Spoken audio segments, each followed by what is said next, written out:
الحمد لله وكفى وسلام على عباده الذين اصطفى أما بعد. أعوذ بالله من الشيطان الرجيم. بسم الله الرحمن الرحيم. قل يا عبادي الذين أسرفوا على أنفسهم لا تقنطوا من رحمة الله إن الله يغفر الذنوب جميعا إنه هو الغفور الرحيم. صدق الله العظيم. معزز سامعین و ناظرین، عزیزان من، آج 24واں رمضان المبارک ہے اور اسی مناسبت سے اسی لیے میں نے 24ویں پارے کی ایک آیت کا انتخاب کیا ہے. یہ ایسی آیت ہے جس کے بارے میں حضرت عبداللہ بن عمر رضی اللہ تعالی عنہ فرماتے ہیں کہ اس آیت سے بڑھ کر قرآن پاک میں گنہگاروں کے لیے کوئی آیت نہیں جس میں گنہگاروں کو امید دلائی گئی ہو، یعنی سب سے بڑھ کر سب سے زیادہ یہ امید افزا ہے گنہگاروں کے لیے. چنانچہ ارشاد خداوندی ہے، قل یا عبادی الذین اسرفوا علی انفسہم لا تقنطوا من رحمت اللہ. اے محبوب مکرم صلی اللہ علیہ وسلم، آپ فرما دیجئے لوگوں سے کہ میرے بندو، جنہوں نے گناہ کر کے اپنی جانوں پر ظلم کیا ہے، لا تقنطوا من رحمت اللہ، کہ میری رحمت سے، بے پایا رحمت سے نا امید نہ ہو جاؤ. ان اللہ یغفر الذنوب جميعا، یقیناً اللہ تبارک و تعالیٰ تمام گناہوں کو معاف کرنے والے ہیں. انہ هو الغفور الرحیم، بلا شبہ اللہ تبارک و تعالیٰ بہت زیادہ معاف کرنے والے، رحم کرنے والے ہیں. ندارم پیشے گونا توشے را بجز لا تقنطوا من رحمت اللہ. میرے دوستو، اللہ تبارک و تعالیٰ اپنے بندے سے کتنی زیادہ محبت کرتے ہیں کہ اگر گناہ کتنے بھی ہوں، چاہے شرک ہی کیوں نہ ہو، کبائر و صغائر ہوں، اللہ تبارک و تعالیٰ فرماتے ہیں کہ اگر میرے بندے ندامت کے ساتھ ایک بار بھی میری بارگاہ میں آنسو بہائیں گے تو اللہ تبارک و تعالیٰ اپنی بے پایا رحمت سے اس بندے کی گناہ معاف کر دیتے ہیں. چنانچہ حدیث پاک میں آتا ہے، حضور علیہ الصلوۃ والسلام نے فرمایا، اللہ تبارک و تعالیٰ فرماتے ہیں، یا عبدی لو بلغت ذنوبک عنان السماء ثم استغفرتنی قد غفرتک ولا ابالی، کہ میرے بندے اگر تیری گناہ آسمان کی بلندیوں کو چھونے لگے اور پھر تو مجھ سے معافی چاہے تو میں تجھے معاف کر دوں گا اور مجھے اس کسی کی کوئی پرواہ نہیں ہے.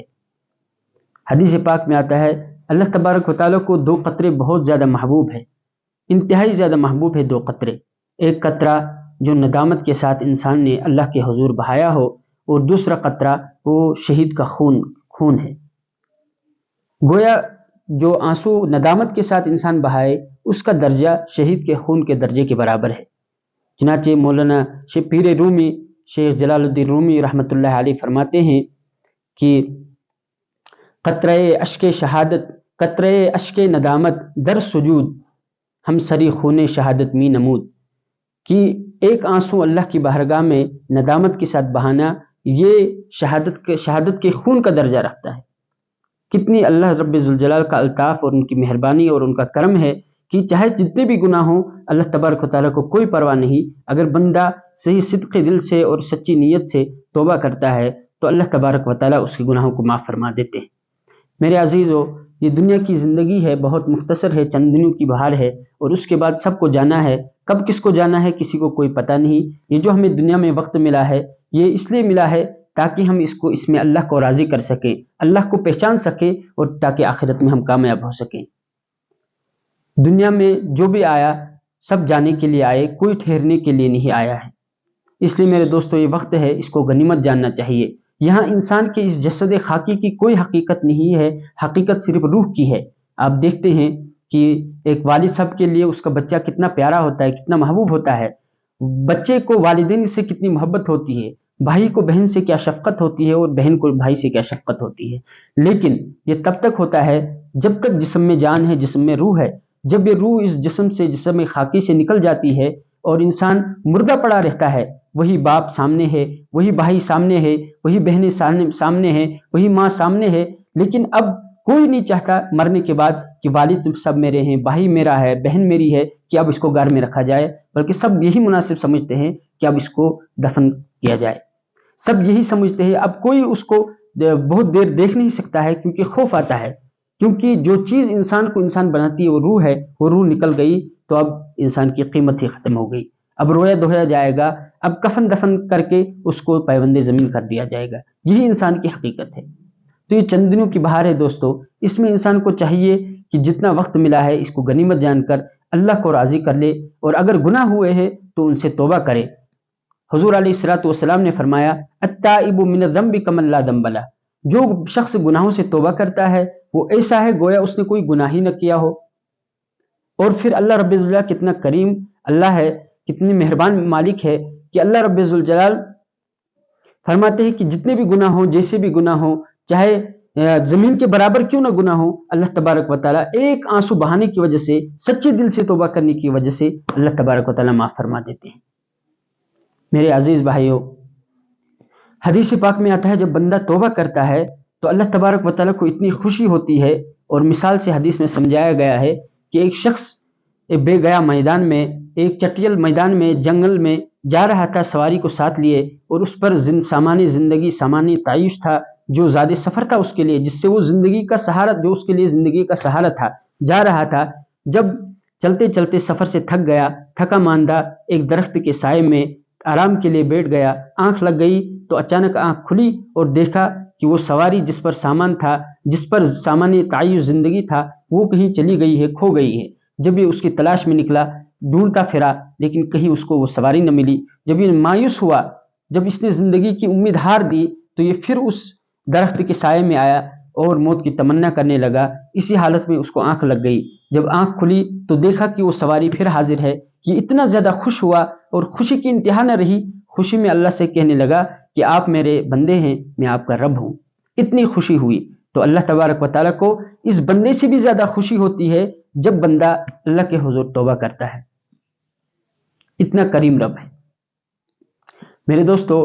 البتہ یہ چیز یاد رکھنے کی ہے کہ اللہ کی آیت کا دوسرا جز ہے لا تقنطوا من رحمت اللہ، کہ میری رحمت سے نا امید مت ہو جاؤ، چاہے جتنے بھی گناہ ہوں۔ غالب کو تو سب سنتے ہیں، دیکھتے پڑھتے ہیں، تو غالب کا ایک شعر ہے، غالب کہتے ہیں کہ کعبہ کس منہ سے جاؤ گے غالب، شرم تم کو آتی نہیں مگر نہیں آتی۔ تو ایک حضرت مولانا احمد اللہ شاہ صاحب رحمۃ اللہ علیہ فرماتے تھے کہ غالب نے اس شعر سے امت کو مایوس کر دیا ہے اللہ کی رحمت سے، کیونکہ غالب کا شعر کا مطلب یہ ہے کہ اگر کوئی گنہگار ہے اسے کعبہ نہیں جانا چاہیے۔ حالانکہ کعبہ اور حج کے لیے اسی لیے تو انسان جاتا ہے تاکہ جو گناہ ہوئے ہیں ان سے توبہ کر کے اور وہ تائب ہو کر آ جائے۔ چنانچہ ایک عالم نے اس شعر کو بدل کر اس کی اصلاح کی ہے کہ میں اسی منہ سے جاؤں گا، شرم کو خاک میں ملاؤں گا، رو رو کے رب کو مناؤں گا، اور یوں ہی اپنی بگڑی بناؤں گا۔ یہ اصل شعر ہے میرے دوستو۔ توبہ کرنے کی ضرورت ہے، یہ ماہ مبارک ہے، اس میں اللہ تبارک و تعالیٰ اپنی شان کے مطابق رات کے آخری پہر آسمانی دنیا پر نزول فرماتے ہیں۔ کیا کوئی ہے مغفرت چاہنے والا، کیا کوئی معافی چاہنے والا ہے کہ میں اسے معاف کر دوں؟ تو ایسے میں ایک دوسرے حدیث میں آتا ہے کہ ان اللہ یبسط یدہ باللیل لیتوب مسیء النہار، اللہ تبارک و تعالیٰ اپنی شان کے مطابق رات کو ہاتھ پھیلاتے ہیں تاکہ دن کا گنہگار توبہ کرے، وَيَبْسُطُ يَدَهُ بِالنَّهَارِ لِيَتُوبَ مُسِيءُ اللَّيْلِ، اور اسی طرح اللہ تبارک و تعالیٰ اپنی شان کے مطابق دن میں اپنا ہاتھ، رات میں ہاتھ پھیلاتے ہیں تاکہ دن کا گنہگار توبہ کرے۔ ظالم ابھی ہے فرصت توبہ، نہ دیر کر وہ بھی گرا نہیں جو گر کر سنبھل گیا۔